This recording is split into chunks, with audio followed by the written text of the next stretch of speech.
Pemirsa apa kabar? Saya Santina membawakan Warta Berita PTS tanggal 25 Juli.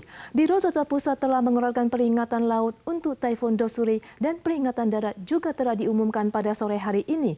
Wilayah Tenggara dan Selatan merupakan daerah utama yang terimbas oleh hujan yang dibawakan oleh Taifun. Tetapi mulai Rabu, masyarakat di seluruh Taiwan diimbau untuk mewaspadai perkembangan hujan dan angin kencang. Seiring mendekatnya lingkaran luar badai, gelombang panjang bermunculan di pantai Green Island. Saat ini adalah liburan musim panas, ada banyak turis di pantai Taitung. Penjaga pantai bertugas dari pagi untuk menasihati pengunjung agar tidak terlalu dekat dengan laut untuk menghindari bahaya. Di Danau Liu, Hualien, pelaku usaha juga melakukan persiapan taifun dan melabuhkan kapal di dermaga. Di perkotaan Hualien ada pemilik toko yang melepaskan papan toko karena khawatir akan tertiup angin dan berencana memasang kembali setelah taifun berlalu. Perahu wisata dari Ilan ke Pulau Kuisan juga akan berhenti beroperasi selama 3 hari. CWB meminta perhatian khusus untuk Selat Pasu dan perairan Pulau Tongsa. Saat ini taifun berjarak sekitar 500 km dari Taiwan dan menuju arah barat-barat laut dengan kecepatan 15 km per jam. Intensitasnya telah mencapai batas maksimal taifun skala menengah. 海洋跟大气的条件还是有利它发展，所以呢，不排除有可能在今天白天到晚间这段期间，有机会增强为强烈台风。 Hujan akan mulai turun di wilayah timur pada Selasa sore akibat dampak sirkulasi periferal taifun. Pada saat yang sama, CWB akan mengeluarkan peringatan darat. Angin dan hujan deras juga akan muncul di wilayah timur dan semenanjung Hengchun pada hari Rabu dan Kamis. Curah hujan akan meluas secara bertahap. Angin dan hujan berkala juga akan muncul di kawasan sentral dan utara Taiwan. Pelaku usaha pabrik daur ulang di Wuku mengamuk ketika Satgas New Taipei melakukan penggerebekan PMA tak berdokumen. Tak tanggung-tanggung, pria bermerga Y tersebut menghantam mobil dinas dengan traktor. Upaya ini diduga untuk membantu pekerjanya melarikan diri. Ia bahkan menyerang petugas dengan pisau yang berakhir dengan 2 orang terluka. Pria Y telah diamankan polisi untuk diminta pertanggungjawabannya.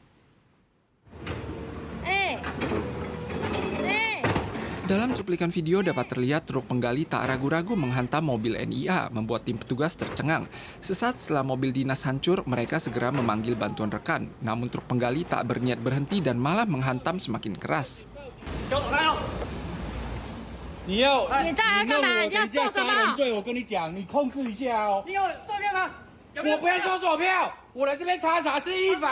Tim khusus Ditjen Imigrasi Kota New Taipei menuju Wuku tanggal 24 untuk menyelidiki PMA kaburan. Tak diduga majikan bermarga Y kalap dan menggunakan truk penggali lainnya untuk melindungi PMA agar mereka bisa melarikan diri.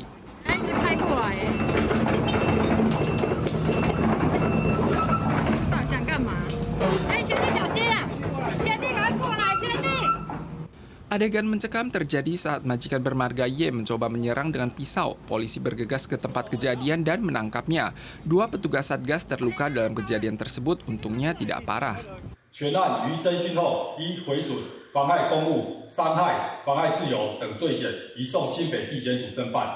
Tugas investigasi penuh resiko. Misi kali ini bukan saja gagal menemukan PMA kaburan, namun juga mengalami ancaman jiwa. Selain menggugat majikan bermarga Y, NIA juga menekankan akan terus menegakkan hukum secara tegas. Penipuan merajalela. Banyak sindikat penipuan menggunakan foto orang terkenal untuk melakukan penipuan dalam dunia maya. Bahkan foto Perdana Menteri Chen Chien-jen dibajak untuk membagikan buku investasi gratis guna menipu korban menambahkan akun lain yang kemudian menggunakan dari investasi sebagai penipuan. Menurut statistik, Badan Kepolisian Nasional menerima lebih 6.000 laporan kasus serupa pada tahun lalu. Modus penipuan investasi dengan mencatut profil orang terkenal banyak bermunculan di medsos akhir-akhir ini, termasuk profil Perdana Menteri Chen Chien-jen dan CEO Nvidia Jensen Huang juga didaftarkan di fanpage palsu Facebook untuk menarik pertemanan pengguna medsos. Statistik Badan Kepolisian Nasional atau NPA menunjukkan dari hampir 30.000 kasus penipuan pada tahun lalu, 6.600 mencatut profil orang terkenal dengan total penipuan melebihi 3,4 miliar dolar Taiwan. Pakar mengimbau warga untuk mewaspadai sindikat penipuan yang mempererat profil orang terkenal untuk menipu korban investasi saham. Yuan Eksekutif juga menyatakan bahwa Biro Investigasi Kriminal atau CIB telah bekerjasama dengan penyedia platform untuk menyediakan area pengaduan guna menurunkan iklan.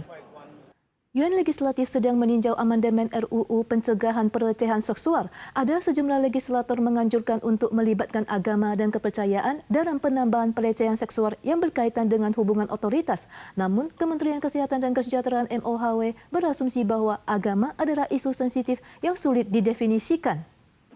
Seorang alumni NTU mengungkapkan ia dilecehkan secara seksual oleh pendeta selama 1,5 tahun. Pelaku divonis berdasarkan hukum pidana pasal 228, merupakan vonis pengadilan pertama di Taiwan terkait pelecehan oleh otoritas agama. Kini, Yuan Legislatif sedang meninjau amandemen RUU Pencegahan Pelecehan Seksual yang telah memicu diskusi apakah agama atau kepercayaan perlu dilibatkan dalam aspek pelecehan seksual yang berkaitan dengan hubungan otoritas. 我觉得该做的就该做了哈，有很多假宗教之名啊，行掠夺之实的，不管是他是掠夺财物或掠夺这个信徒的贞操。 Sejumlah legislator mendukung keterlibatan aspek agama, namun MOHW menyatakan isu agama sangat sensitif dan mungkin sulit untuk mendefinisikannya secara jelas.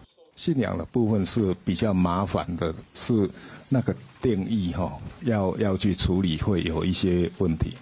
Natwa menyampaikan sebagian korban pelecehan seksual enggan mencari bantuan hukum dan mencari dukungan agama saat jiwa mereka rentan. Namun mereka memang menerima banyak kasus pelecehan seksual yang berkaitan dengan agama atau kepercayaan. 恶灵的部分去做一些驱散等等，他可能就会运用一些肢体的方式来去做这些处理。 Natwa menyerukan segera melibatkan aspek agama atau kepercayaan dalam pelecehan seksual yang berkaitan dengan hubungan otoritas. Jangan sampai timbul celah dalam upaya penanggulangan hanya karena sulit mendefinisikannya.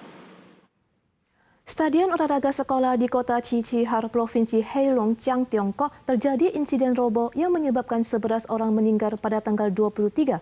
Penanggung jawab perusahaan konstruksi telah ditahan oleh polisi. Lantai atap stadion sekolah menengah di kota Qiqihar, Provinsi Heilongjiang, Tiongkok roboh pada tanggal 23. Saat kejadian, ada 19 orang di dalam stadion.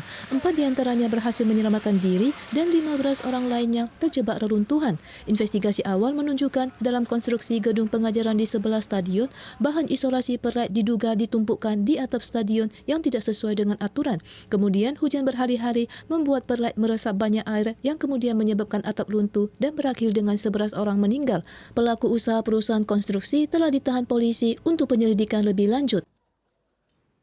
Para pemirsa sekalian, sekian warta berita dari PTS. Kita suara lagi di lain kesempatan. Sampai jumpa.